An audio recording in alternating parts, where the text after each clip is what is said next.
апошняя наша сустрэча по постколониальной теории.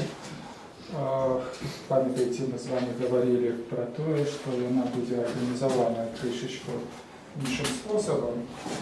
Вот, это уже не будем монолог, хотя формально она будет присвечена подсумованию и такой сборцу всего курса, про что мы говорили. Ну и вот неким таким, как бы, тем, что звалось ранее практичная рекомендация. Не ясно кому, но вот такие рекомендации белорусскому народу, вот, нам самим, интеллектуалам. Ну и тут я вам скажу, что до моего удивления мы думаем, что мы одни тут находимся и дискутуем про все эти проблемы. Оказывается, нас уважливо глядят самые разные сироты. И вот представники одного из них подошли до меня в субботу вечером на банкете после конференции. Это были экологи, политики зеленые наши, и сказали, что, проглядевши наши дискуссии, они зрозумели, вот, как писать политичную программу. То есть они придумали для себя абсолютно новую политичную программу, ну и хотели подвести сегодня до нас, как с нами подискутовать на конт этой новой программы. Может быть, они подойдут, а может быть, засоромеются. Ну, принаймні, вот нам треба быть готовыми до того, что... Вот. И, до речи, пам'ятаєте, может быть, на самом початку мы с вами говорили, что сапраўды есть разные истории про колонизатора и колонизованного, про владу и подпорядкование, скажем, доминацию пригнет, скажем, и пригнеченного. Але есть одна история, у якой люди не делятся на этносы, народы, культуры, а выступают в якости такого одного великого пригнетальника и колонизатора. И эта история, конечно, про природу.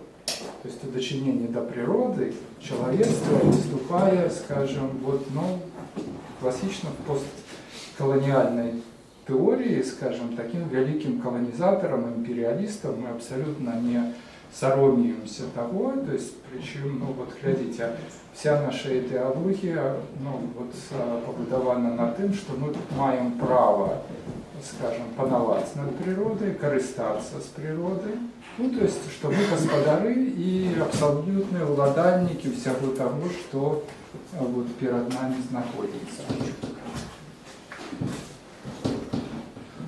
Причем в курсе по истории философии есть нават такі момент, у якім вот про гэты поворот да, панавання над природой, ну, говорится, скажем так, в открытую. Не ведаете, кто памятает этот момент с курса истории философии, вот когда мы Декарта читали, мы обмярковывали, памятаете, разваги про метод у Декарта, и там ён до своего власного здзіўлення, говорячи про Бога як про великого загармайстра, великого такого часовщика, який якби запустив гэты якби гадзіннік природы, потом сышоў вот, на, скажем, адпачынак и доручил человеку, скажем, доглядать этот механизм, последовать этому механизму и користаться. И вот Декарт у певний момент, коли он разважая, ну, вот, якби, над этой ситуацией, он говорит, что, а вы ведаете, ведь человечество, ну, вот, якому Бог доручил опековаться природой, насамрэч, мае все подставы, якби, и правы, распоряжаться гэтым дарункам и користаться природой, ну, так, как яно хочет человечество. Да? То есть, причем вельмі цікаво, что перед гэтым ён говорит про, памятаете, про дуалізм двох субстанцій, реч протяглую і реч уявну. Говорить про те, що тільки чоловік має живу душу, а те, що ми бачимо вокруг, природа, живьовы нават, это просто, такие, скажем, автоматы, да? То есть они не мають души. Природа як такая не має души. Это мертвая материя, скажем, порівнянні з чоловіком. Да? То есть, починаючи з Декарта, європейська модерність і європейське чоловічество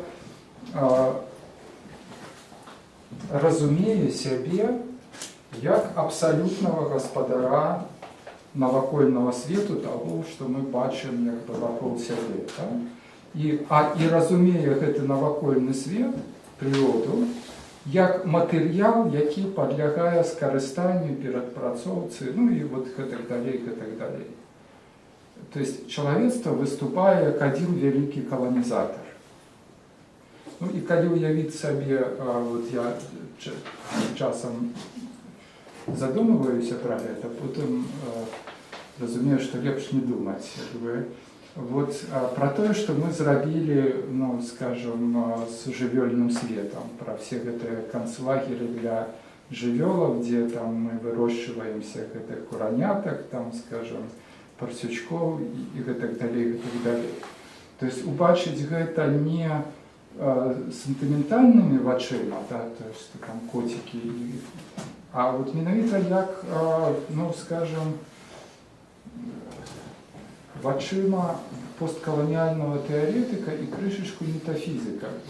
Скажем, убачить гэты другі бок європейської модерності і другі бок всього того, що ми так гордо називаємо там прогресс, наука, все такое. Да?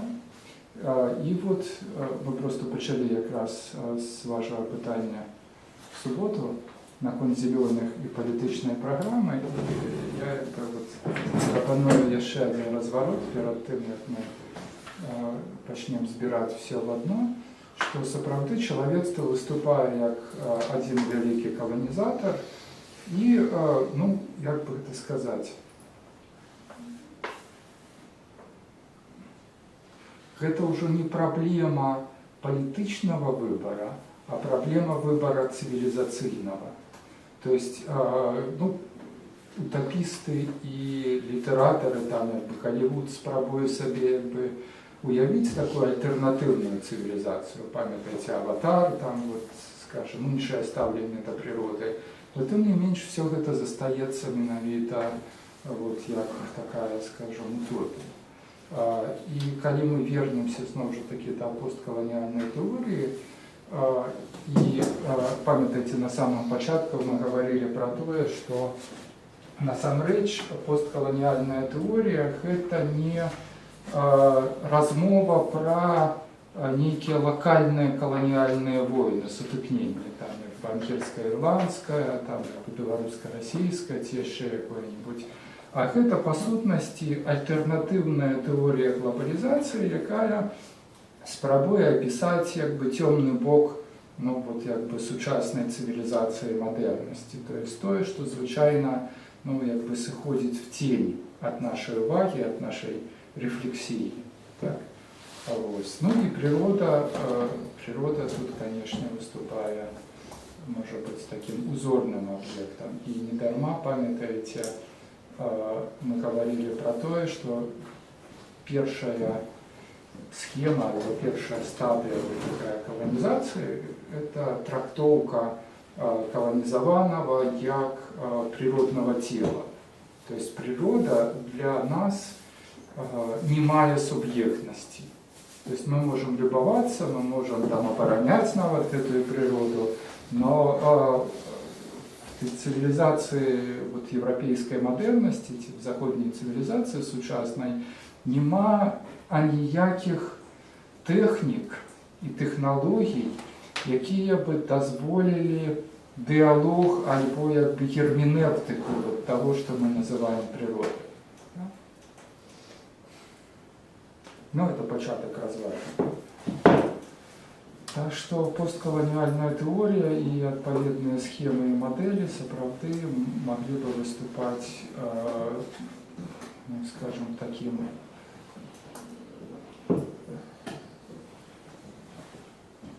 такой прыступкай да радыкальнай цывілізацыйнай дэканструкцыі сучаснага света, а не проста вот, як бы, таких як бы локальных практик вызволения. Потому что есть еще одна группа лишенных субъектности. Это люди с психиатрическими диагнозами. Вот тут недавно была в галерее выставка, вот, и был даже круглый стол.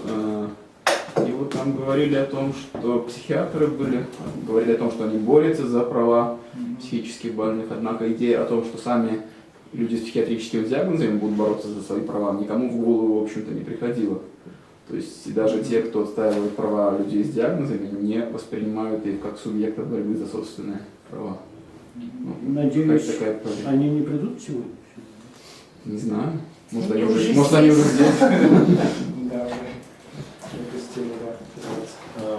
В рамках вот этого замечания про колонизацию природы мне просто вспомнился абсолютно такой трэшовый ролик, который недавно в сеть был брошен. Там казахи снимают какую-то такую антиутопию, где свиньи вышли из-под контроля и людей в концлагеря и на еду пытаются.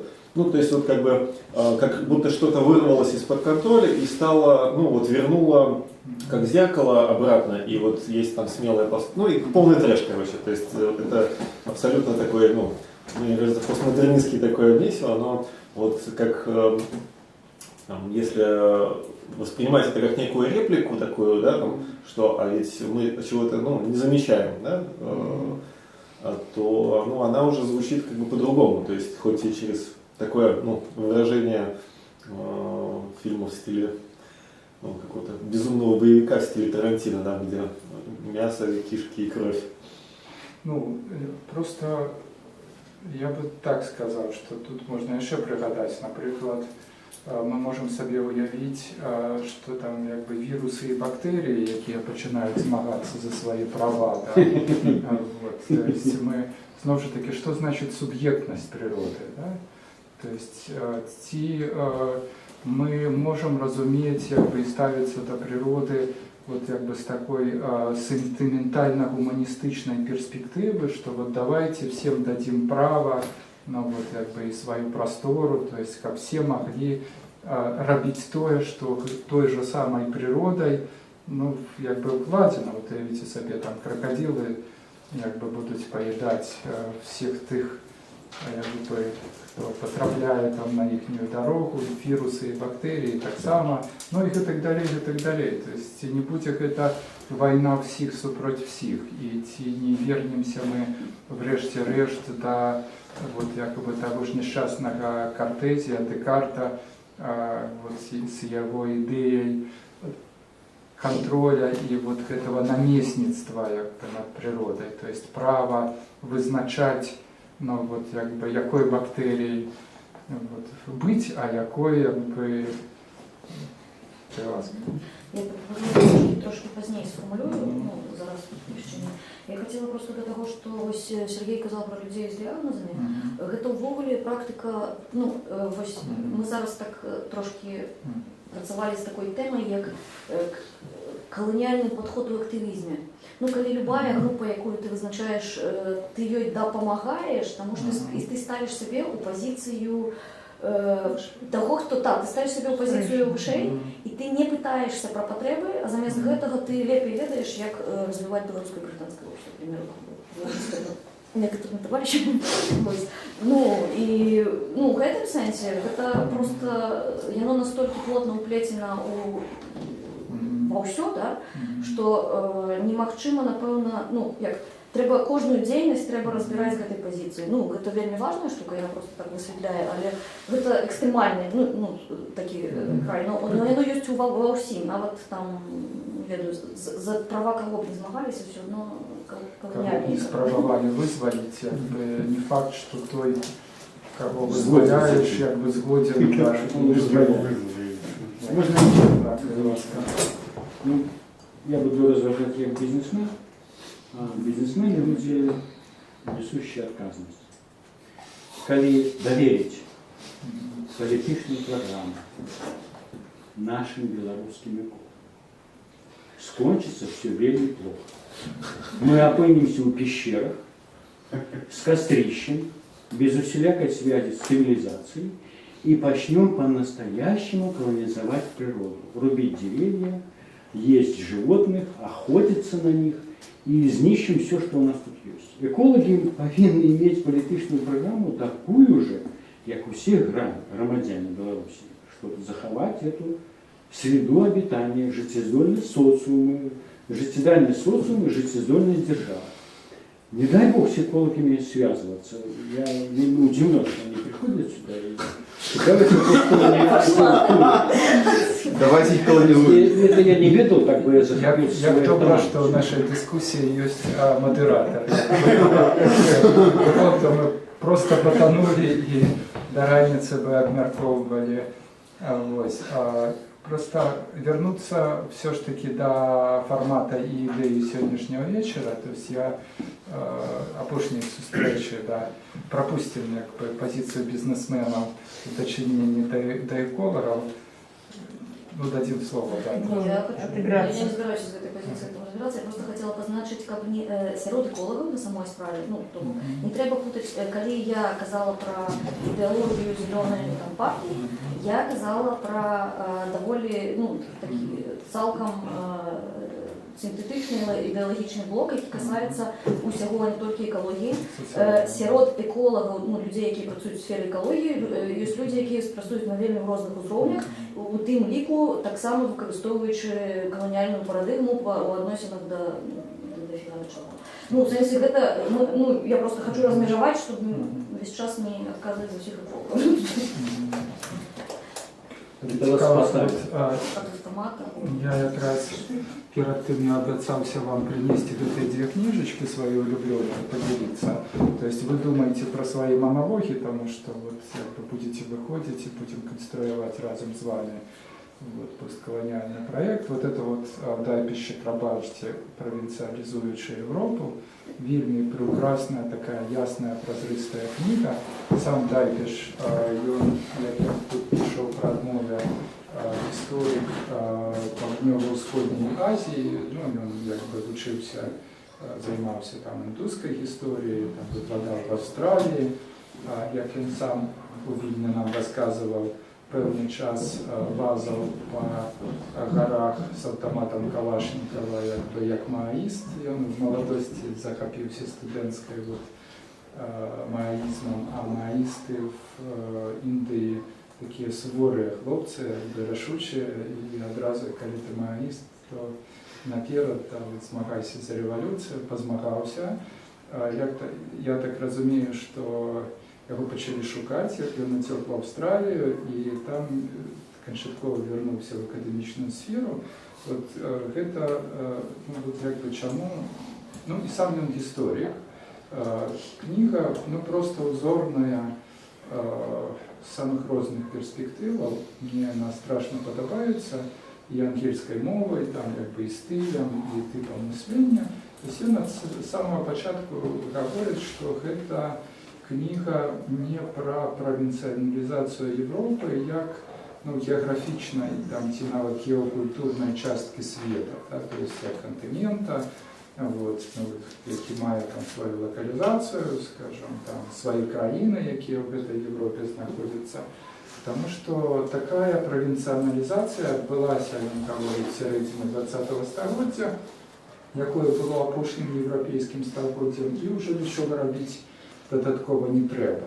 Но тим не менш, вот, Європа, Захід залишився як синонім західної модерності, самыми різними, ну, вот, якби, універсалістськими дискурсами і універсалістськими концептами.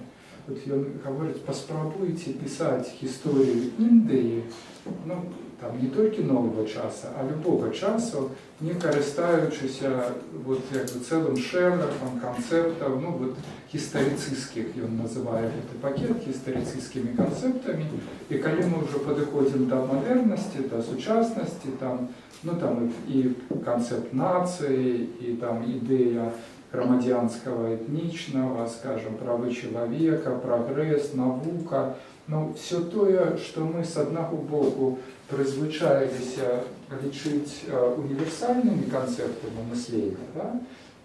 Ну, таким, скажем, цивилизационным пакетом Захода. Да? И в тот же час вот, у выніку як бы, пэўных таких подменаў и манипуляций чамусьці увесь час оказывается, что контрольный пакет, ну, вот, над як бы, гэтымі канцэптамі вот, маюць ну, весь час конкретныя краіны, якія гавораць, што вот, яны наперадзе, яны ўжо як бы, реализовали, скажем, як бы гэтую модель, и теперь готовы поделиться своим досведом, выступить в якости там тьютеров, альбо, как там говорят, коучеров, да, то есть вот таких. Вот. И Чакрабарти пиша про то, что когда мы принимаем вот эту подвойную, скажем, локализацию этих модерных концептов, что с одного боку яны универсальные, но эта универсальность весь час там мая привязку до конкретных геокультурных координат, то никакая индийская история, как субъект, немагчима.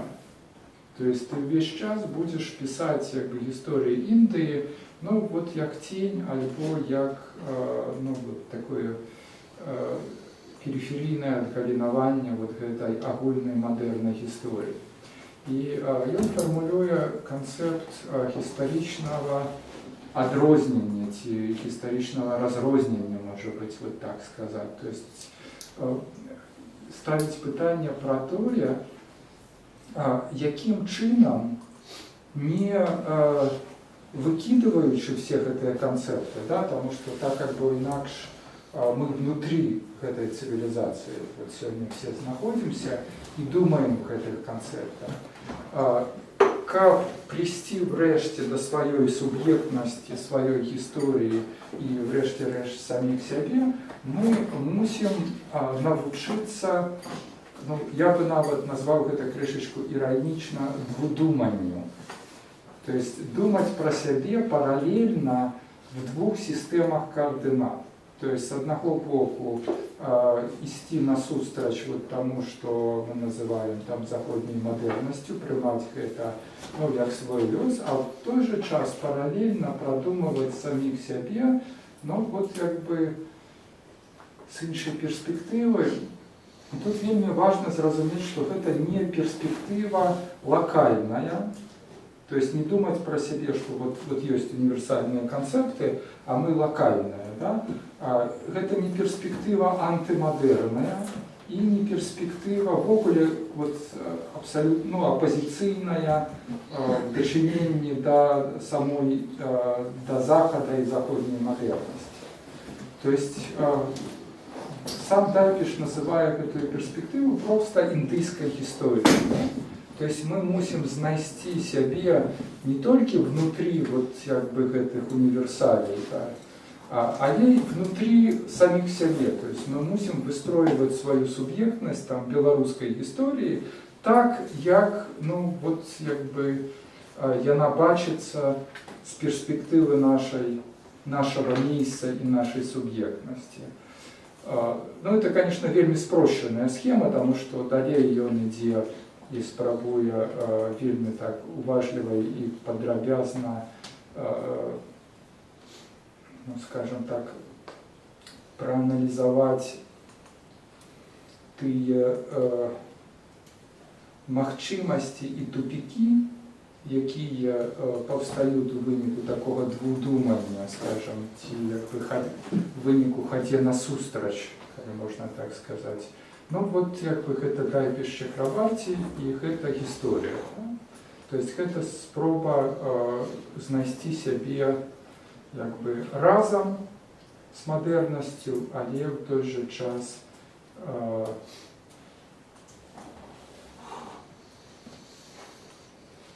нават не ведаю, як сфармуляваць, разам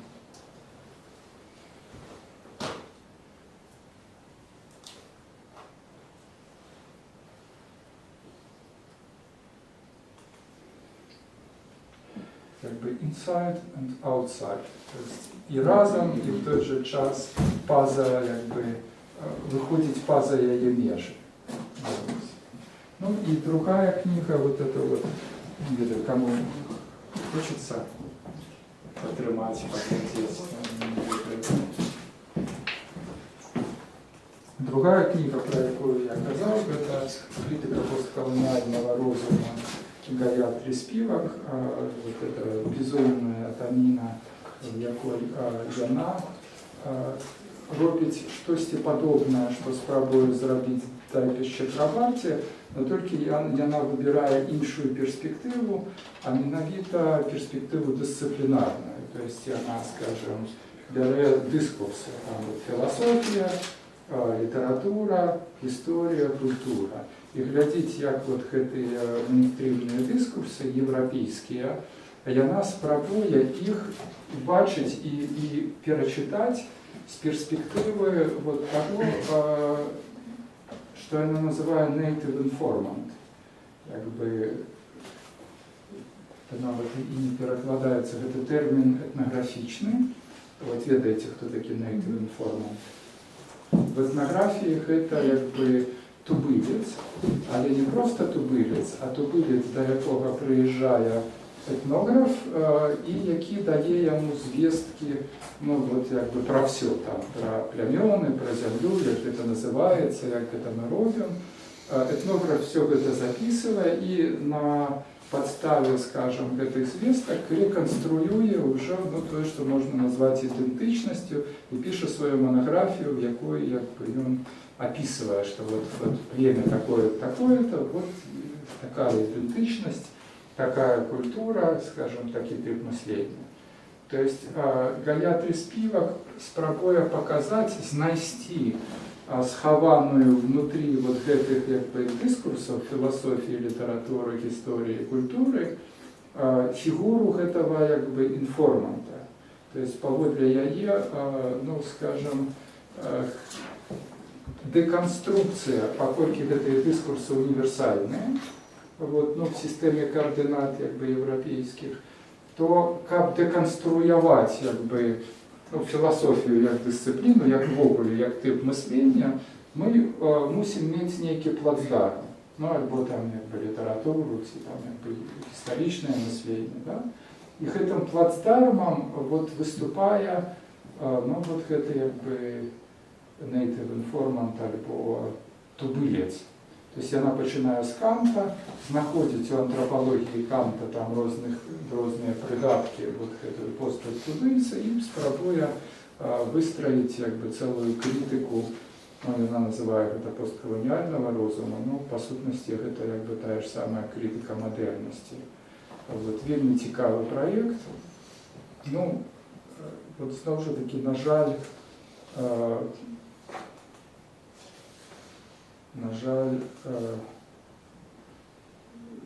і провінціалізуючи Європу, і критика постколоніального розуму зосталися, як це сказати, такими шедеврами без удячних читачів і доброї рецепції. Тобто, вот цей обрив цікавості до постколоніальних досліджень привів до того, що, ну, скажем, вот, якби, яны не заняли того місця, ну, як той же орієнталізм саїдовський, то есть, вот Саїд ще поспів зайняти своє місце в інтелектуальному каноні, а ці проекти, хоча вони, якби, 100% варті, скажем, того, вони, ну, вот, зосталися на самом скраю, да? Ну и про Гая Приспівак вы дальше можете набрать на YouTube когда-нибудь, вот, просто послухать, там выкладено шмат які її лекції. дзе яна тлумачыць все, ну, там і свой інтэлектуальны шлях, там сваю пазіцыю, вельмі такая сімпатычная арыгінальная цётачка. І калісьці нават адзін славіст амерыканскі фон Хаген, Марк фон Хаген, ён быў дырэктарам Гарриманского, здаецца, інстытута, такой цэнтральнай славістычнай інстытуцыі Амерыкі. Яны разам в Гарвардзе працавалі. Ён расказваў анекдот, што аднойчы Гаятри Співак прыйшла да яго, ну, это прафесура неяк, яны там былі аб'яднаныя, там, факультэт, не факультэт, ну, вот нейкія такія навучальныя курсы, можа быць, якраз посткаланіяльныя. І яна звярнулася да яго з такой дзіўнай просьбай: не маглі бы вы, ну, вот, растлумачыць як бы студэнтам і акадэмічнай публіцы там як бы то, чым я займаюсь. То есть, ну, мы призвычаились, что, как сказать,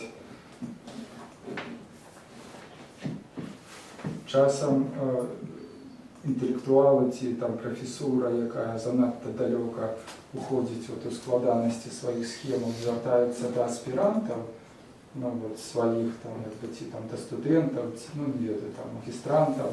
А тут, как бы, один профессор звертается до другого с просьбой рассказать всем остальным, как бы, вот, чем она занимается. Ну, вот, как бы, это была моя частка схемы. Як далее мы побудуем? Давайте может быть, пачнем з добраахвотнікаў. Па-першае, будем канструяваць беларускі посткаланіяльны праект. Калі ласка. Ну, это не абавязкова пачынаць з чагосьці новага. Мы можем працягваць тое, про что мы говорили, скажем, вот тут могут быть рефлексии над певными идеями, то есть самые разные речи. Мы выходим от раз, как это все было так серьезно, я наоборот, как бы, сыграл в бок. Ну, коли вы сказали мне, что треба там подрихтовать постколоніальний потолок, то мне лучше сформувалися постколоніальні питання. Потому что я зрозумела, что после курса мне стало еще меньше зрозуміло, чем было до его. Ну, яны такие крыху хаотичные. По-перше, коли мы кажем про то, что на колонізованих накладаються інші маски, і потім, коли здарається, ну, як в Білорусі здарилася незалежність, ми якби вже не колонія. Але для мене, наприклад, як чоловіка, який вже народився у незалежній Білорусі, я розумію, що як я можу зняти маску, коли я ніколи не бачила справжнього твару. І навіть успоміни там моей прабабулі, это так само маска, включилася, тому що вона жила при імперії. І включилася, вона була сформована так само чужим оповідом про її саму. І коли ми кажемо про Білорусь як про мультикультурну Україну, то в певному сенсі це так само сформована імперія реч, тому що ну, там, межа єврейської селості, вона була зроблена імперією, і тільки тому ось наші городи вони прийняли такі вигляди, як прийняти. Там, наприклад, толока, которая, ну, у моєму уявленні завжди була такою некою білорусською штукою. Коли зараз читаєш Епкінда, то він розповідає про те, що в обрі толока, кагал і різні такі супольності, вони були елементом імперського керування. І елемент, який я завжди вирішила автентично білоруським, оказується, ні. Там, з таких же прикладів, ну, статистика, хіба більше там такое моє власне, ну, з моєю власною цікавістю, даденими пересікається з тим, що, ну, статистика – это беды, которые мы привыкли лечить объективными, по факту так само имперский инструмент, так само по тем же Эткинзе.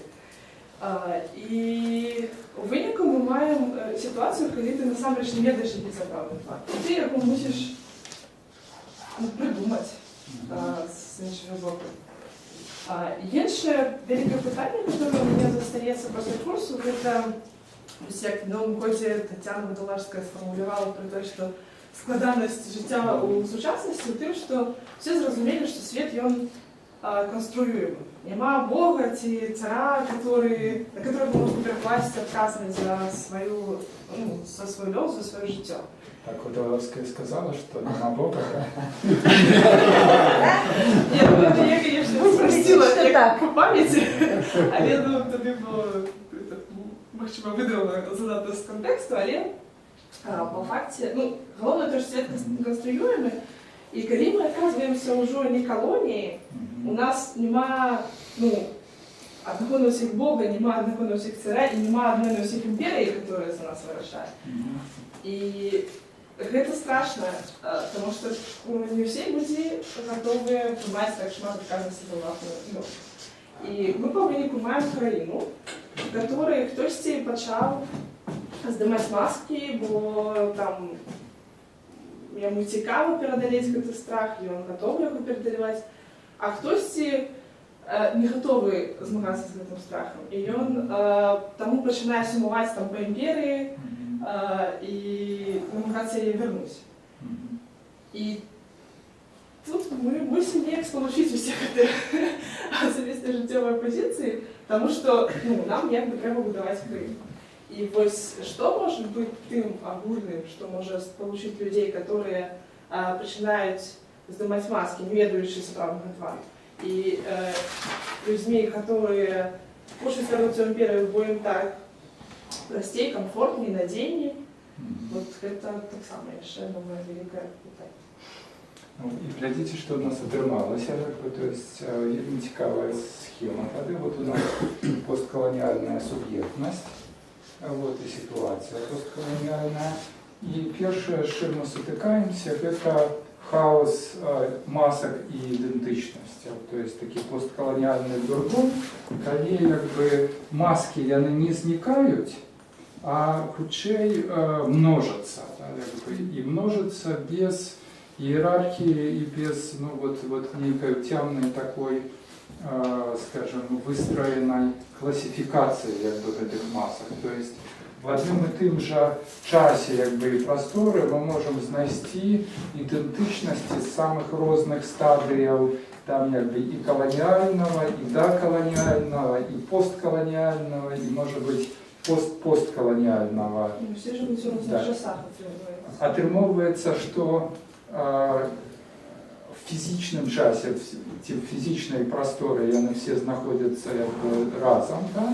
А в той же час самі маски або ідентичності, вони належать різним стадіям білоруського громадства. Наприклад, я давно вже не зустрічав щирих білорусів, але я впевнений, що такі існують. Коли брати це як певний тип ідентичності, там щирий білорус, там свідомий, тобто тепер ругатися почали, там тутейший, то есть человек, який просто існує в своїй просторі. І куча таких колоніальних і постколоніальних. І коли у нас позиція конструювання, ми говоримо, що ми конструюємо свою країну, то що там з цим дурдомом робити? Не зрозуміло, тому що коли ми зараз, наприклад, почнемо нав'язувати якусь свідомість, як ми лічимо, те, що ми лічимо справжнім тваром Білорусі, тим, у кого інший справжній твар Білорусі, то ми отримуємося так само в якості колонізаторів дочмірення таких людей. І наоборот, коли, наприклад, А коли криху ускладнити цю схему і, наприклад, зрозуміти, що не тільки ми знаходимося в позиції суб'єкта, Вот. Але якби вельмі шмат суб'ектаў, якія з радасцю глядзяць на гэты хаос і гавораць, што ну, калі для вас гэта занадта складана, ну, вот, дзейнасць у такім хаосе, то давайте мы гэтым зоймемся. Вот мы называемся, напрыклад, Западно-русский. ну, Возникает, я думаю, ЛНР, ДНР. Вот. Институт Решетникова, там Институт стран СНГ. Мы ведаем, что вам робиться с этими всеми масками, у нас вельми там ясная. И атрымоўваецца, что когда мы займаем, ну, умовно кажучи, занадто интеллигентскую позицию, вот такой, скажем, чистой рефлексии и как там дзейнічаць альбо не дзейнічаць, вот, то за нас пачынаюць дзейнічаць хтосьці іншы. Да? І гэта ну, вот такое дзейнаснае абмежаванне, вот, ласка, дадаць? Я хотела просто... Я думаю, что на этой стадии, калі адначасова шмат масак пачынаюць прэтэндаваць на тое, што яны ёсць, да?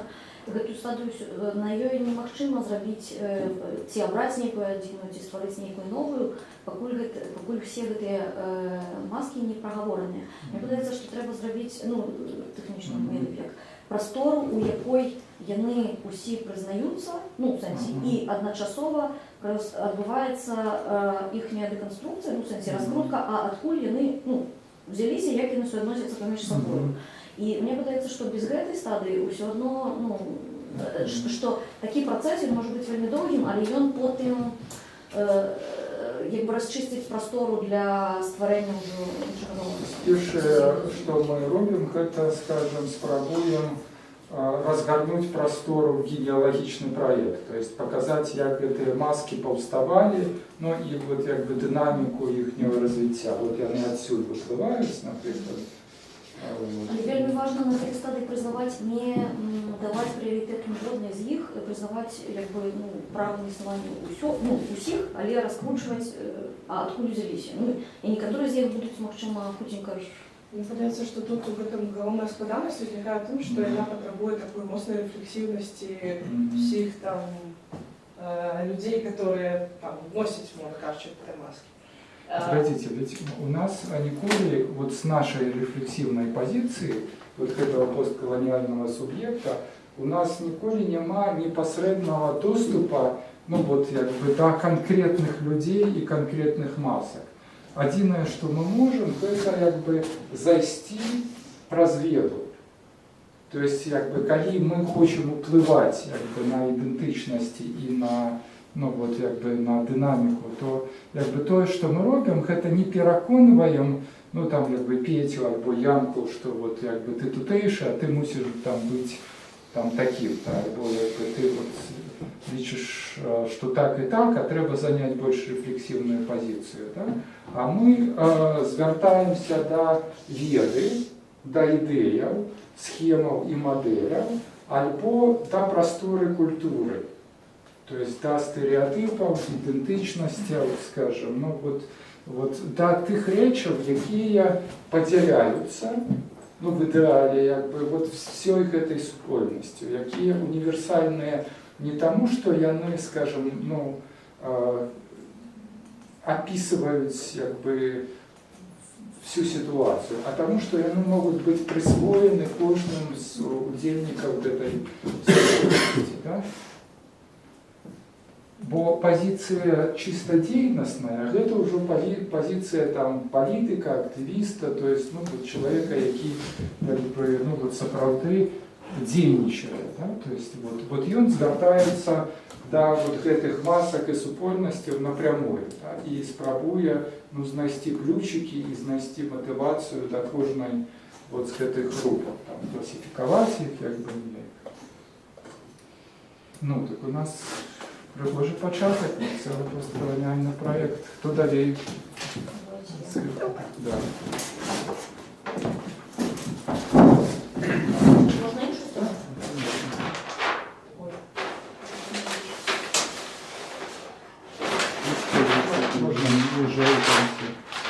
А ты все замалевал, да? Вот есть чистый лист.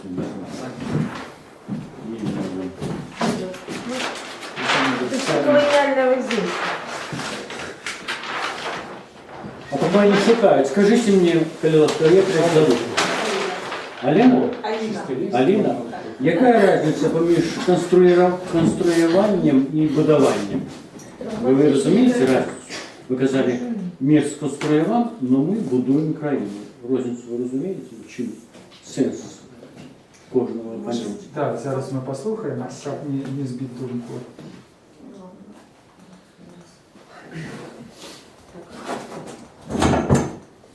Это трошки, ну, то я просто стадії вот написала, ну, можна було б просто порозмовляти про те, а як ми можемо до стадії модифікації. Я кажу, коли я кажу стадії, це не значить, що вони йдуть послідовно. Ну, просто я не, як сказали, що це маски він так само з різних етапів. Цей процес повинен відбуватися одночасово, але треба просто розуміти, що він розбивається на кілька стадіях. І там перше, скажімо, це, ну, я повертаюся до ваших попередніх лекцій, власне, там осенсування, да, то есть того, что отбывалось. Ну, просто принятие того, что у нас ребята колонизовали, капец, ну, и наступствы. Ну, то бок трошки ввести в такую позицию, як сказать, ну, побыть ахвярой, повидать все дела. І, ну, ось гэта ми сьогодні з Сидорович, до речі, спілкалися, цікаво, ну, обмірковували ситуацію про Куропати. Ось мене так казали, що без гэтага етапу, коли подимається, ну, нельга запитати це одразу. Ну, це не зрозуміло, ну, і повертається на наші дискусії про ось гэты могилки, так само, ну, то, що вчора відбувалося, що покуль гэтая штука не проговоренная, не вытягнутая в публічну простору, не рефлексованная, усе гэтыя далейшие стадии, ну, это просто записано. Треба чесно признатися, що Ну, ми алкоголіки, я і согласна, тоді, да. скажімо, тільки якби... Здравствуй, Вася. Добрый день, мы белорусы, нас тут немножко колонизовали все, там, давайте прибрать. Ну, не, ну, мовно, я кажу так трошки цинічно, але гэта Ну, будуть это усі да, гэты, подстава, усі да. праці з гэтай, там, наприклад, гэта культура, да, то есть, ну, усі гэты праці са спадчынай, перасэнсоўвання, там, ну, в сэнсе, і у тым ліку асабліва, там, ну, всіх гэтых репрессияў і далей разварочвання, ну, карцей, всех, хто пакрыўдзіў, всех припомнил, всем все вспомнил. Ну, як бы, і гэта, ну, я тут пакуль што бачу культуру, только я не ведаю, што тут яшчэ можа быць на гэтай стадыі, ну, я просто, можа, іх накідаю, а потым потым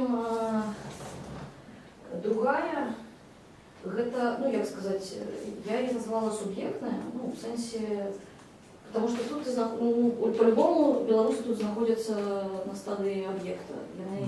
На них нехто ўплывае, і яны ад гэтага з ім нешта адбываецца. Вось, і гэтая стадыя, да, ну, як бы, суб'ектнасці, яна, магчыма, ну, як сказаць, тут таксама можна працаваць і з мінулым, але яно патрабуе ўжо ўключэнне і будучыні, ну, адначасова, ну, в сэнсе, як бы, якім чынам, ну, гэта, да рэчы, тут то, што я ставіла, тут трэба нешта рабіць з палітычнай, ну, культурай ввогуле, да? Ну, просто тупо, ну, ну, тому что на самой справе вся гэтая, ну, аб'ект, ну, в смысле, гэтая аб'ектнасць, яна зараз вельмі адлюстравана ў палітычнай культуры, і, в прынцыпе, там практычна немагчыма нікаго, як сказаць, уключыць ні во што, просто тому что зноў зварот да аб'екта. Я ж больш зразумела? Ну, я так не до конца, но Може, это не страшно. Ладно, окей. Вось. Далі, вось менавіта тое, што ўжо Аліна там распісала, да? Даць, ну, разабраць, зразумець, што гэта не цэльны суб'ект, а в прынцыпе ён састаіць з фігавай кучы суб'ектаў, якія і яны вось адсюль таксама нейкім чынам з'яўляліся, ці там, ну, з розных кропак.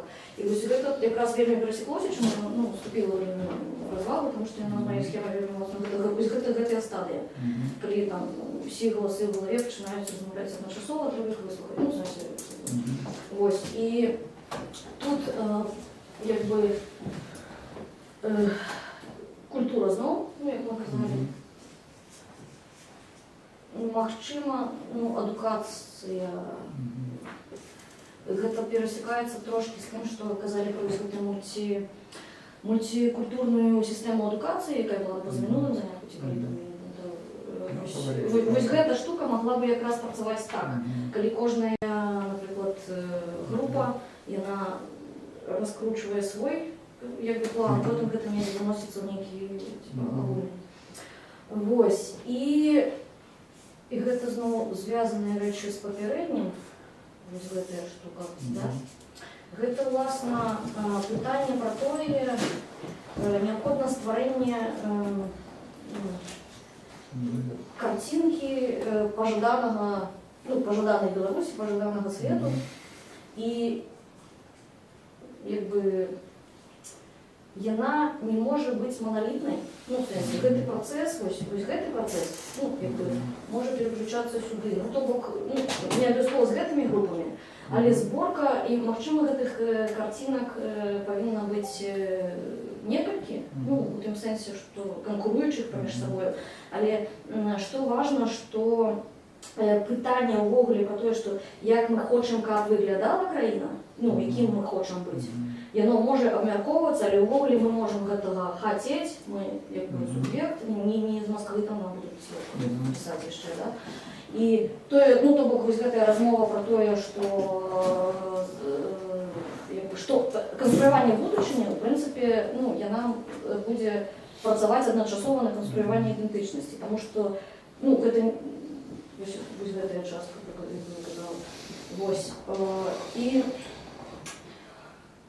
тут як палітычнае праграмаванне, ну, тут власне палітычнае праграмаванне і культурная адукацыя таксама, ну, то бок. І яшчэ я дадам адну рэч, якая з'яўляецца не этапам, а хутчэй сторонняй штукай, да? Але павязана з гэтым. Выхад не на, якраз, і зноў жа, што казала Аліна, выхад не на тое, што мы не можем, ну, выхад на разумение того, что мы не можем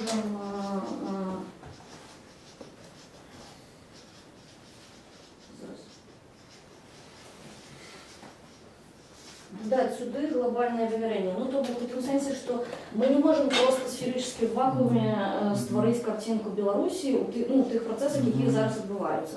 І, в принципе, свет, ну, то есть то, что адбываецца ў свеце, в принципе, вельмі плотна, да яго трэба будзе адаптавацца, то бок, гэты глобальны ўзровень трэба мець на ўвазе, ну, што ён уплывае на фармаванне гэтай картинкі.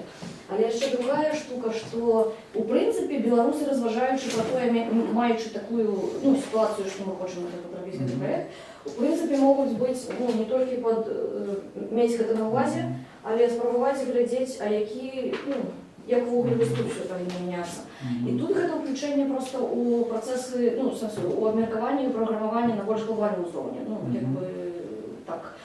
І тут, адсюль ідэнтычнасць можа такая быць вельмі, ну, потым выбудавацца. Ну, сэнсе, яна і зноў жа не будзе, ну, мы ўжо гэта абмяркоўвалі, што яна не можа быць фіксаванай, да, ну, як бы змяняючыся. І вось гэта нефіксаванасць, вось адсюль вельмі нармальна. Ну, остается зразумело. То есть идеальная схема деятельности, якая, в принципе, подходит до, ну, вот, любой супольности, ориентованной на деяние, да, скажем, от супольности до Тучева до політичної партії сапраўды. То есть это первая стадия, это как бы аналитика або висекция. То есть самые разные речи, які дозволяють намалювати мапу реальності і зрозуміти, як вот эту динамику, откуда эта реальность растет. А другая стадия – это манифестация субъекта, то есть как бы заявить, что вот есть как бы такая воля до деяния, воля до веды и воля до самоуявления, да. Вот, до речі, я тут одразу пригадав год білоруського мислення і тиждень білоруського мислення. Вот, все эти глупые подхихикивания, что вот там, якби, там тиждень, а что вы робите? То есть просто не разумеют, что, ну, вот, якби, это была манифестация субъектности, а не там, якби, самодеятельность, что вот, якби, в тиждень вышли люди и там, якби, сидели и думали. Да? Гэта, што мы тут назовем, лабіринты, да, і такое ускладнение структуры, да, то есть вот калі гэта один суб'ект сапраўды, то тут як бы розныя маски і ну, вот, дифференциация адбываецца, то есть пераход ад суб'екта до цивилизации, потому что цивилизация гэта заўсёды работа адрознення, да, цивилизация и культуры. Культура адрознівае, культура мае внутри сябе самые разнастайныя межы, да? І калі ты хочешь як бы выйти за межи своего я и заснаваць як бы краіну, культуру, цивилизацию, то ты мусишь придумать розныя маски и намаляваць вельмі много внутренних этих межаў. Да? Ну і сапраўды апошні... Гэта стадыя таксама, на якой якраз толькі на якой, ну, пасля яе можа адбыцца разуменне умоўнасці гэтай рэальнасці Бога. Ну, в сэнсе, яе трэба прызнаваць як адзіную рэальную да момента, пакуль, ну, а тут уже магчыма дэканструкцыя, ну, і прынцып прыняцця умоўнасці любой рэальнасці. Ну і тут сапраўды як бы мэты, вобразы, то есть як бы задачи, уявлений про будущее, да, то есть утопии в таком сенсе не утопия одна великая такая тотальная, да, а вельмі шмат ну таких, скажем, позитивных утопий, які вытягивают нас у будущего. Вот. До речі, есть у нас такие позитивные утопии, які нас вытягивают у будущего? Ну, працує. Да? Может, вы сюда спробовали, но они что не верят в утопию у нас. Вельмі вытягивается? Вельмі з утопиями мы умеем працевать. Больше реально. Конференция минулая была по утопии. Минулая, да. Весь год. Мы утопично пробовали что-нибудь. А вот, нет, ну, это вельмі важно, вот эта стадия, потому что все остальное мы уже, ну, больше-меньше так, как бы, разумеем, там, маем досвід, практику, а вот позитивную будущее для себе, ну, вот не занадто депрессивная, как, вот, скажем. Ну, Тити, она такая колониальная, ну, в смысле, развитая демократическая. Мы рассказываем, как бы, один одному, чему все кепско, и чему завтра все ляснется, как бы, в огуле, да. То есть вот это наша специализация.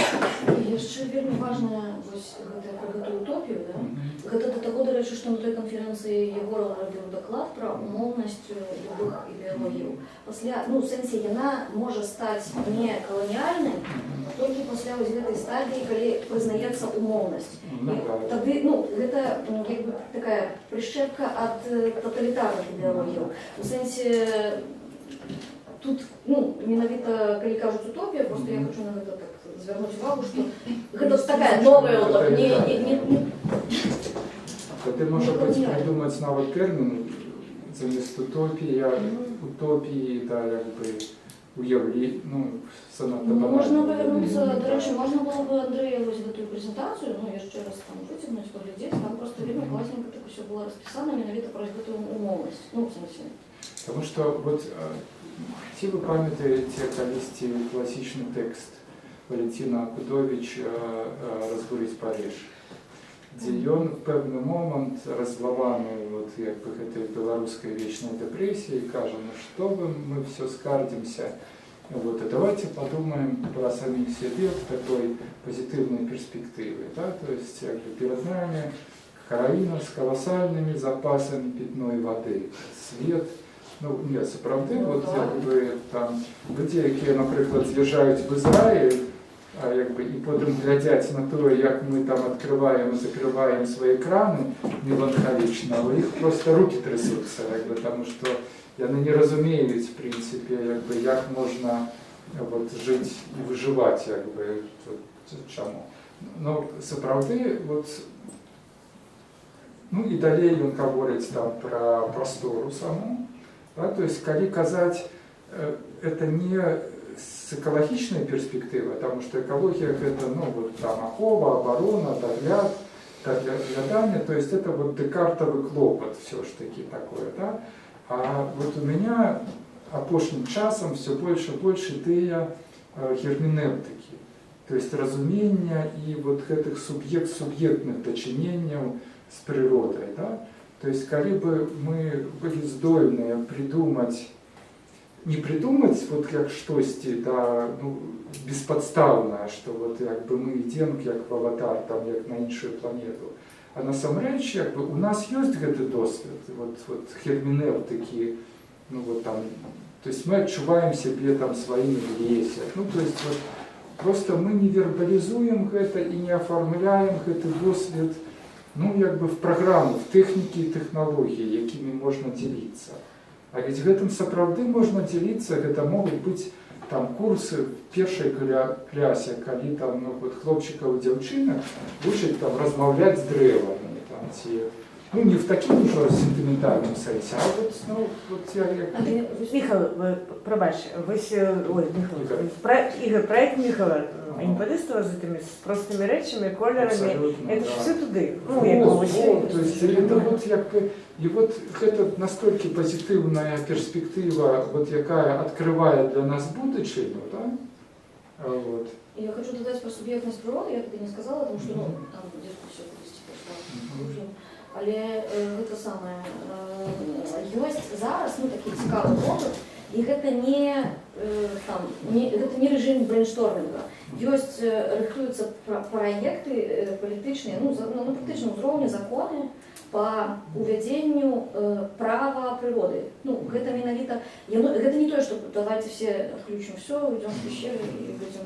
Вось, гэта про тое, што ну, прыродзе надаецца статус, там гэта вельмі тэхналагічна складана зараз прапрацоўваецца.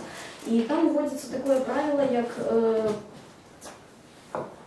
equal cost, ну, платіць за тое, што забіраеш. То гэта не значыцца, што ввогуле нельга чалавек, ну, там попытка адбалансаваць дзейнасць чалавека, але неабходную, пазначыць меры неабходнасці і ну, праставіць механізмы, якія кампенсуюць, скажем так, напрыклад, з рэчкі, там, я не ведаю, набралі воды, зловілі рыбу, зрабілі, каб аднавілася, да? І яно на самой справе вельмі ўсё больш і больш з таго, што я бачу, ну, як гэты працэс ідзе, яно заходзіць у эканамічныя механізмы, ну, вельмі моцна, але гэта просто, ну, гэта тое, што адбываецца на тым узроўні, на палітычным, на эканамічным, яно на самой справе, ну, гэта такі да змены парадыгмы ўвогуле, і там ёсць цалкам, ну, рэальныя рэчы, як з гэтай суб'ектнасцю можна на гэтых узроўнях працаваць. И я подумал, что это вот сапраўды, ну, такая программа может быть культурных и цивилизационных зменаў. Ведь не просто система вартостей сформовалась, ну, вот в Беларуси в эпоху такой тоталитарной индустриализации индустрийного громадства. То есть вот индустрийные города, не просто города, да, а вот такие вот наши со всеми этими коробками, да, вот, как бы, то есть, коли уявить себе, ну вот такую, скажем, программу психогеографии, вот, но только без тыдоровских этих инструментов, а вот белорусской психогеографии, то есть выстроивание просторов самых разных, да, то есть и всех эти наши там пушчы, болоты, заказники, как бы просто сядзібы, якія там людей масса набываются. Ведь мы сапраўды развучилися, то есть наш эмоцыйны строй, мы развучилися, напрыклад, атрымліваць асалоду от, ну, вот от, как бы, знаходжання просто, не ведаю, сярод природы, там, вот в лесе, в поле. То есть мы думаем, что мы тупо споживаем, вот, не ведаю, там, выезд на там какой-нибудь барбекю. То есть для нас кожны выезд кудысьці это вот абавязкова какой-нибудь барбекю, ці, ну, вот коммуникация. Это сырые думки, просто я до того, что вот это поле утопии, яно, мне здаецца, надзвычай прадуктыўна можа быць. Но толькі тады, калі мы сапраўды зменім свае мазгі і паспрабуем, ну, па-іншаму бачыць свет вакол сябе і перавядзем все гэта в тэхнікі і тэхналогіі. То есть вот ёсць жа людзі, якія, ну, вот сапраўды жывуць з іншым типом мислення і з іншим типом емоцій. Тобто паспрабаваць навучыцца крышачку, навучыцца гэтым іншым типам. Я не ведаю, ці гэта магчыма, но хочацца верыць. І, до речі, ось гэты, я вось одну тільки наводить гэтую рэч. Тое, што адбываецца з гэтым будаваннем утопіі зараз, практычна цікава, што практычна ўсе ідэі бяруцца не з еўрапейскага кантэксту. У сэнсе вось тая ж ідэя пра гэтую суб'ектнасць прыроды ў палітыцы, гэта там нейкія усходнія, і карацей, просто гэта было, гэта вельмі важна, тому што толькі каланізаваны можа, каланізатару нафіг не трэба гэты рэчы ствараць. І там іх просто можна выцягваць з розных месцаў і аб'ядноўваць. Таму я казала пра вось гэта, што з адной сваёй лініі можна глядзець на тое, якія яшчэ ёсць ствараюцца дыскурсы. Так, у нас две схемы, так, кто наступный?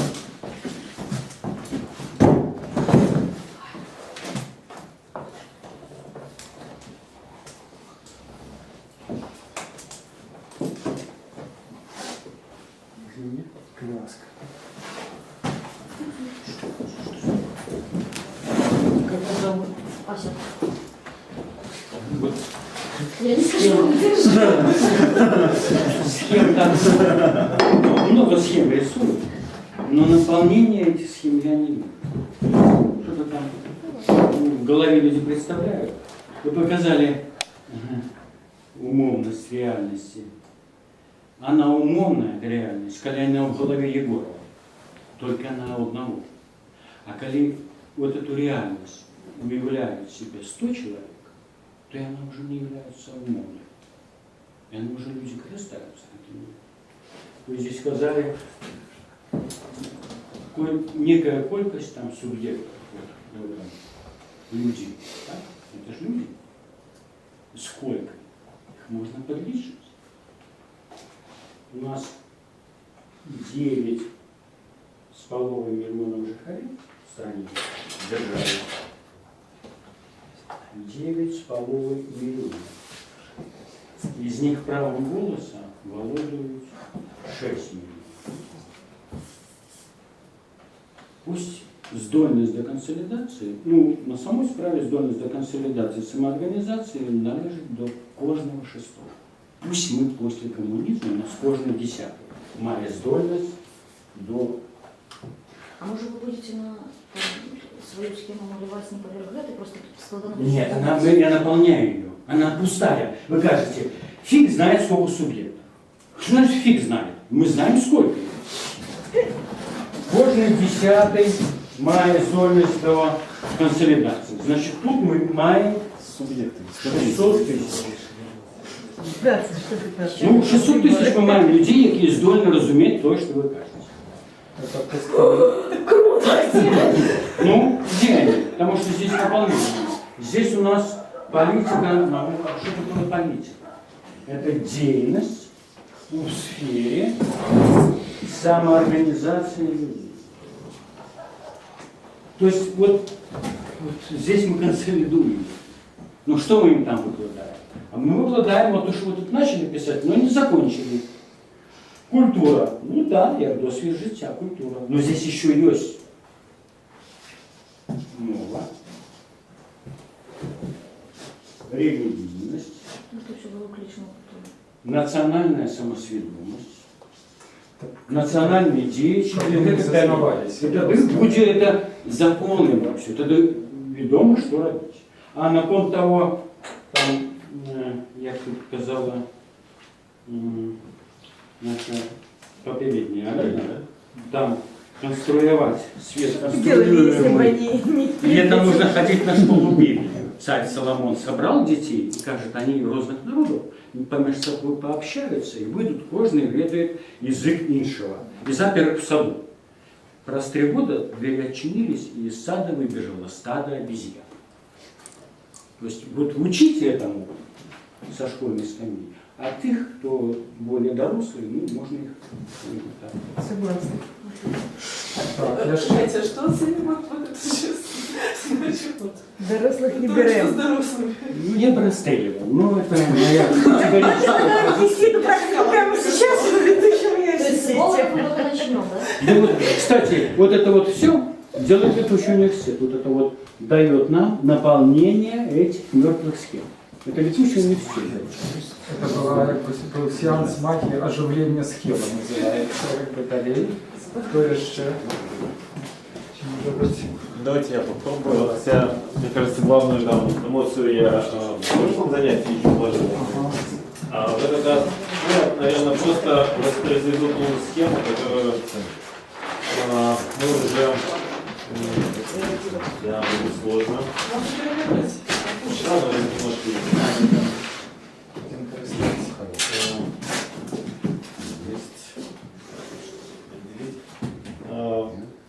Если ну, взглянуть на то, что уже осталось на текущий момент, вот, то вот, в Беларуси вот, есть две идентичности, которые ну, конкурируют друг с другом. То есть одна идентичность, она ну, такая пытается выстроить себя на ну, такой этнонациональной основе. То есть вот мы там белорусы, и вот есть, возможно, разные версии там, ну, что значит быть белорусом.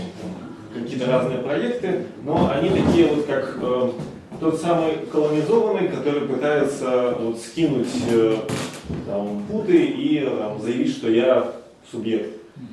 Вот. А второй, ну, что меня там, собственно, поразило и как-то легло на мою картину, это субъект со сложной идентичностью, у которого, с одной стороны, у него есть вот этот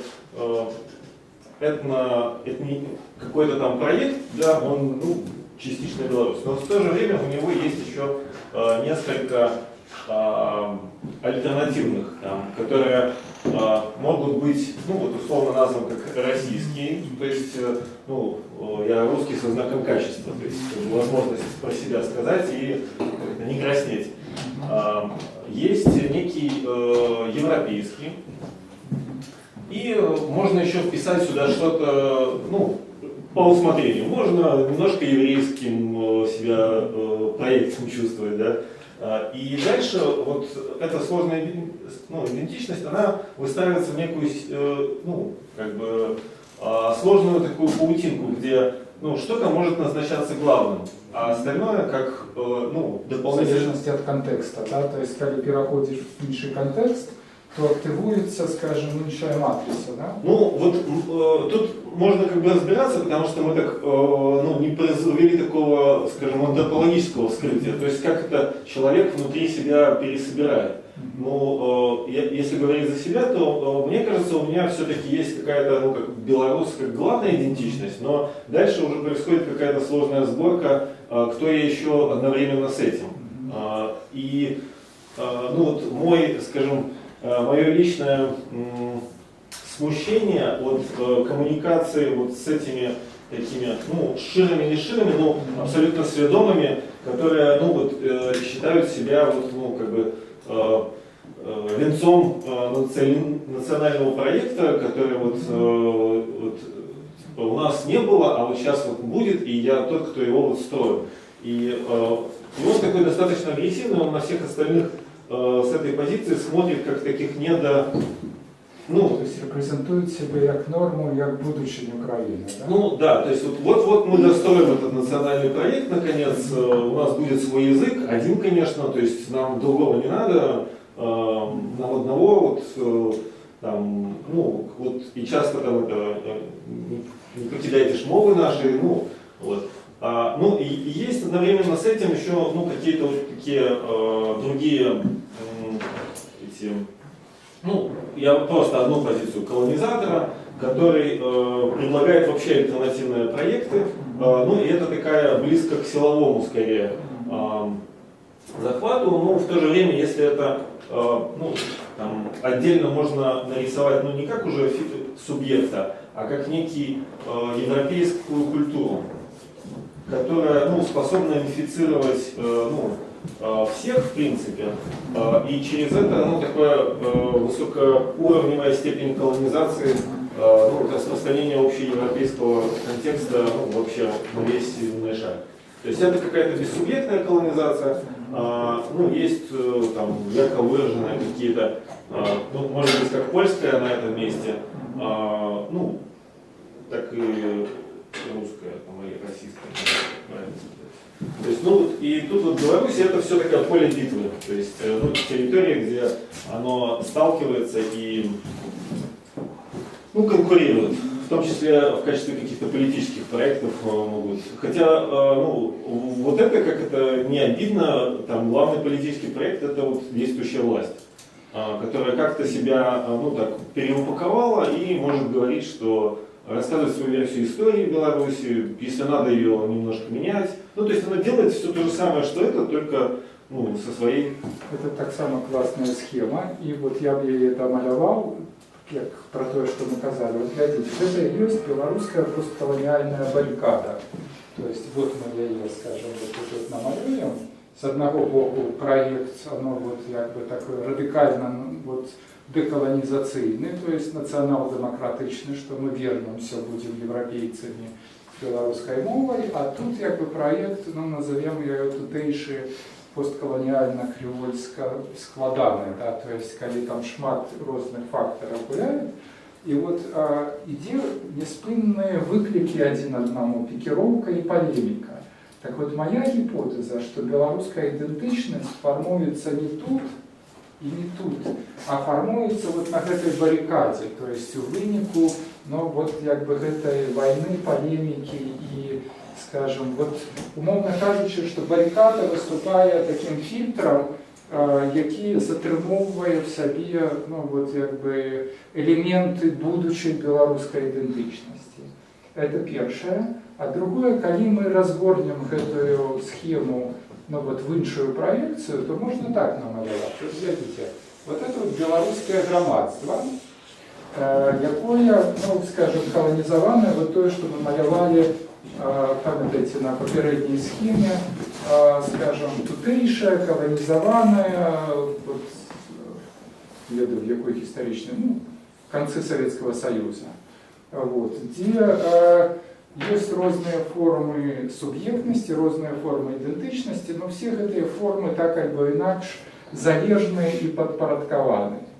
Что далее отбывается в конце 80-х? В центре этого громадства, в центре ясно символичным, повстає група людей, які себе починають обвіщати, розуміти, свідомими. То есть проект национал-демократичный, причем эта группа людей, скажем так, внешне нагадывая крышечку в конце 80-х, не ведаю кого там, не вариантов, но это они резко выделяются на огульном фоне. Это люди с проектом моцной идентичности. Все остальные формы идентичности в белорусских громадствах это так иначе слабые формы. То есть задача этих форм не выделяться на огульном фоне. Да? То есть и эта группа, этот проект моцной идентичности, я просто тут могу не просто казать как аналитик, рефлексовать, а сведчить, потому что я сам был в конце 80-х сярод тих, хто починав, переходив на білоруську мову, з тутейшими, Вавилоном. Тобто я бачив, як це відбувалося. Так вот, мы думаем, что это проект этнокультурный, типа такой вертание до этничного, до чистого национализма, до мономовы. Насамрэч, як я теперь уже амаль праз 30 год разумею, что нифига. Задача этого проекта была абсолютно іншая. То есть никто не думал, как навязать, насамрэч, это как в соляный раствор опускаешь ниточку, то есть как пачалася крышталізацыя, мусіць быць ну, вот, нейкі выклік актыўны. То есть вот эта группа людей абсолютно малоликая и ну, вот, социально небачная вот, на фоне белорусского мироводства, и она просто выступила вот таким выкликом, який запустил процессы ну, вот, как бы, саморазвития и самоорганизации белорусского громадства. То есть в отказ на, например, гэты проект идентичности, где-нибудь вот тут вот, ну, іншая група людей сказала, ага, вот яны прапануюць такі варыянт, а давайте-ка мы, ну і пачалася крышталізацыя. Вот тое беларускае грамадства, якое мы бачым сёння, гэта насамрэч не вынік, ну вот скажем, вот нейкага ўплыву там як бы, і нават не вынік баррикады. То есть баррикада это просто вот проекция, скажем, этого всего, да? А вынік вот, как бы это сказать, то есть громадство раптом звязалося с шматлікімі нитками, полемиков, незгодаў, там, прыняццяў, непрыняццяў, то есть вот нейкіх ідэяў, якія пачаліся распаўсюджваць. Но мусіў быць выклік на пачатку, мусіў быць вот гэты проект моцнай антиколониальной, ну вот я называю это антиколониальным модернизмом, то есть вот манифестацию субъектности вот по попередней схеме. То есть задача вот как бы этой группы была манифестация субъектности, а не ну вот как бы пленная праца на вот, как бы, охоп и завоеву там и пропаганду, да? То есть створение мифов, там, открытие будущего, ну не ведаю там. Все это паспяхова реализовалось, то есть мы маем теперь реальное белорусское громадство. Не монокультурное и не мономовное, постколониальное, там, посткоммунистичное, але уже связанное между собой вот шматликими там, как бы, нитями, эмоциями, идеями. То есть вот есть как бы сама тканина, не просто народонаселение, да, насельництво региона, да, а вот реальное громадство. Татьяна что усмехается, что ты хочешь сказать, стоять. Я так и свою. Теперь...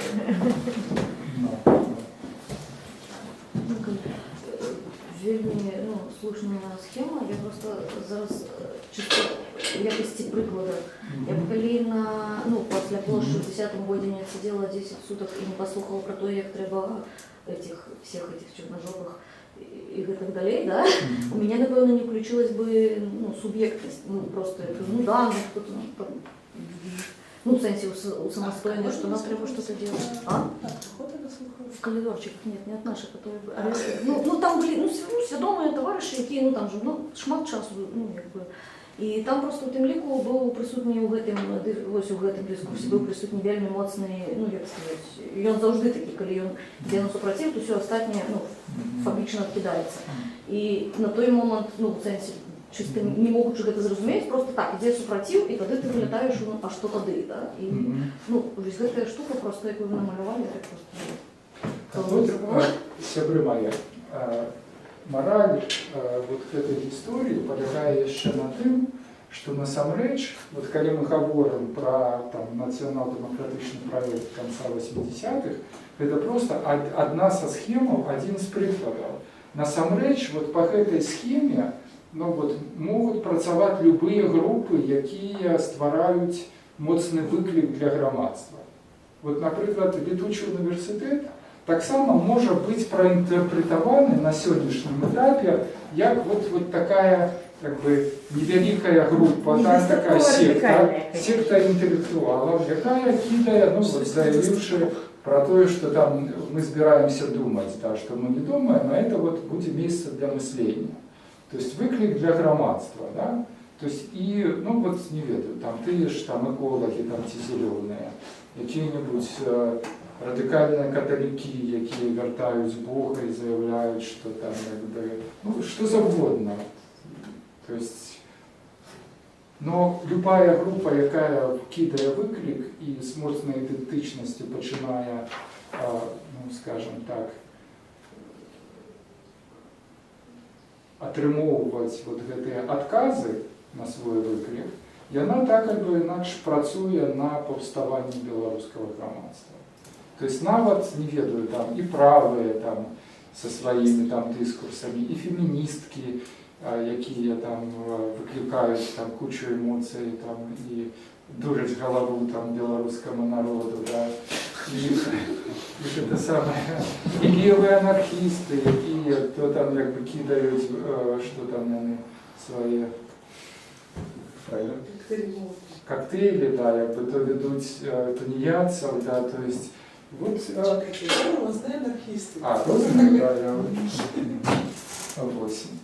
То есть кожная з гэтых групаў, малых групаў, да, яна так альбо інакш структуруе сваім выклікам прастору. І накладка гэтага всего і стварае вот як бы наше постсавецкае, посткаланіяльнае грамадства. Неяк для конца занадто гладенько. Треба штосьці такое провокаційне. Хто допустить провокацию, как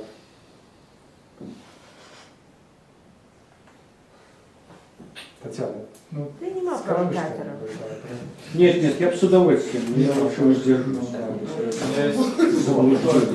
О, давайте утопию скончим.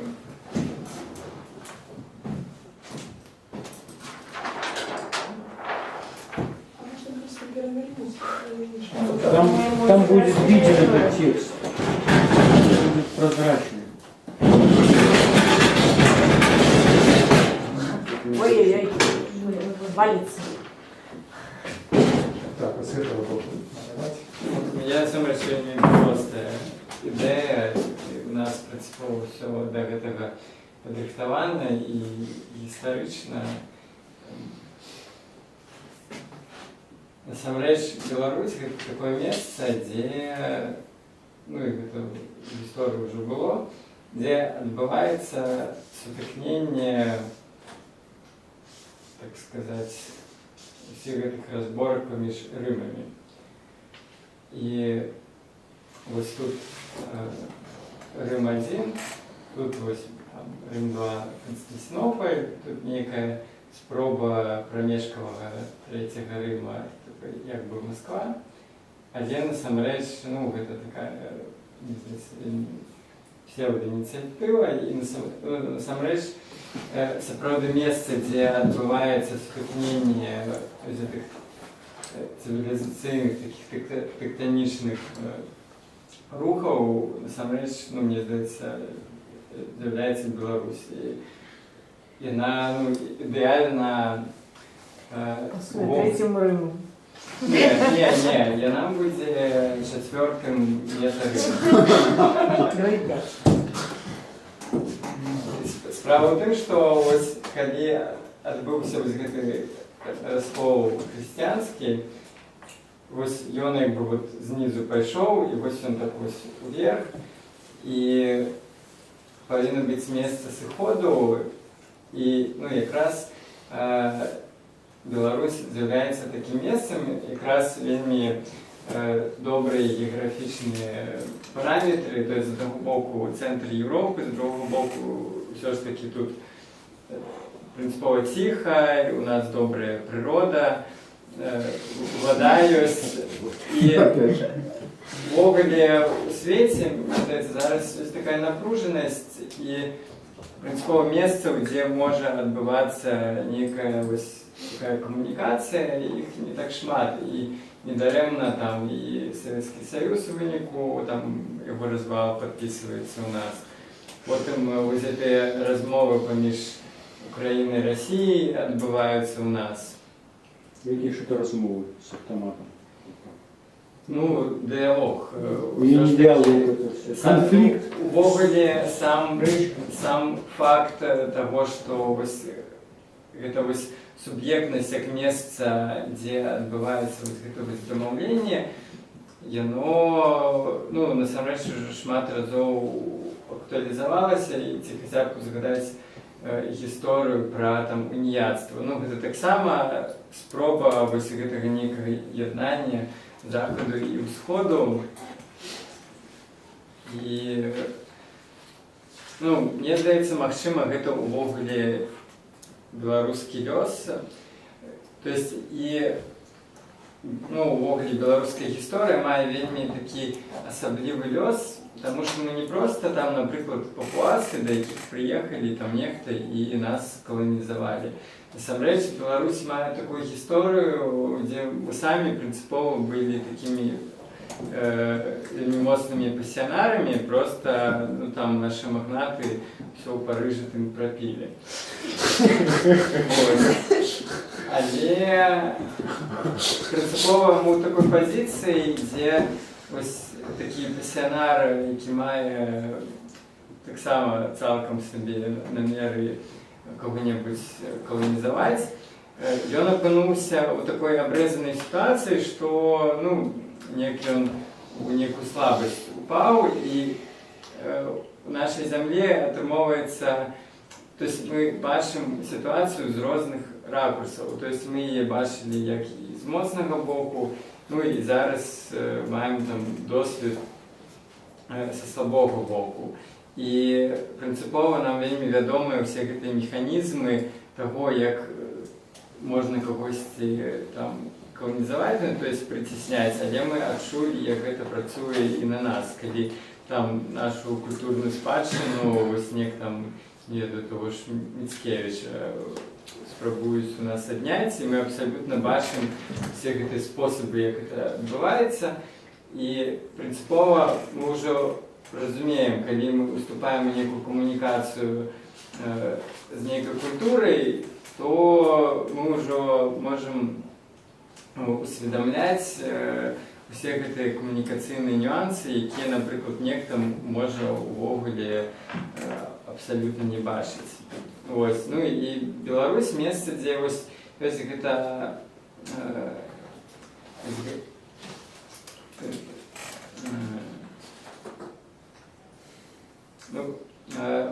месца, дзе ёсць гэта магчымасць заняць асаблівую рэфлексійную пазіцыю.